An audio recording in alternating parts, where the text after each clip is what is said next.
RPG que tout le monde a oublié et qui pourtant méritait beaucoup mieux. 2005. Tout le monde parle de World of Warcraft. Baldur's Gate était déjà une légende, et il n'y avait pas encore eu Baldur's Gate 3. Diablo 2 a traumatisé une génération de souris, et pendant ce temps-là, Dungeon Siege 2 débarque, discrètement, sans faire de bruit. Pas de cinématique hollywoodienne, pas de voix ultra mémorable, pas de buzz. Et pourtant, ce jeu cache l'un des RPG les plus intelligents et sous-estimés des années 2000. Aujourd'hui, on va répondre à une vraie question. Dungeon Siege 2 était-il un RPG génial, ou juste un bon jeu noyé dans la masse ?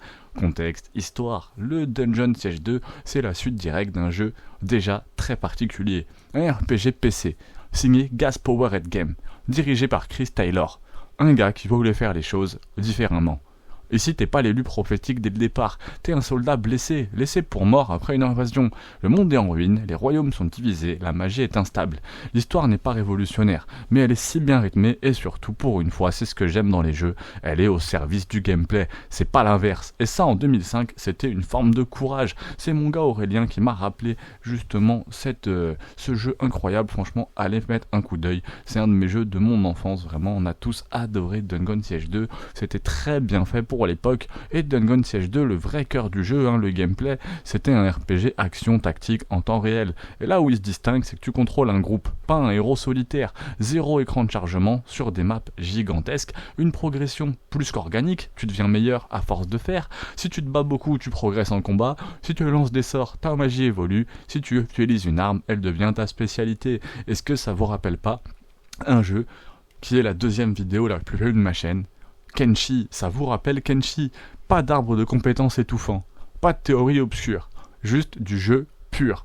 Vraiment, c'est moins stratégique que Baldur's Gate, c'est moins nerveux que Diablo 2, mais c'est beaucoup plus fluide et lisible que les deux.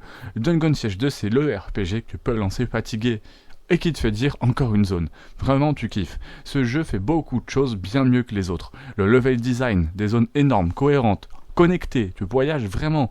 L'interface, claire, rapide, efficace, même aujourd'hui, le jeu est encore jouable, ça tient la route. La coopération, c'était pensé pour être joué à plusieurs, bien avant que ça soit la norme. Et l'équilibre solo, groupe, chaque compagnon compte sans voler la vedette à autrui.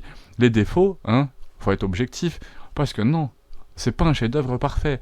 Les quêtes sont souvent répétitives, la narration est trop discrète pour marquer les esprits, la direction artistique est moins iconique que ses concurrents, et il est arrivé trop tard, et trop calmement.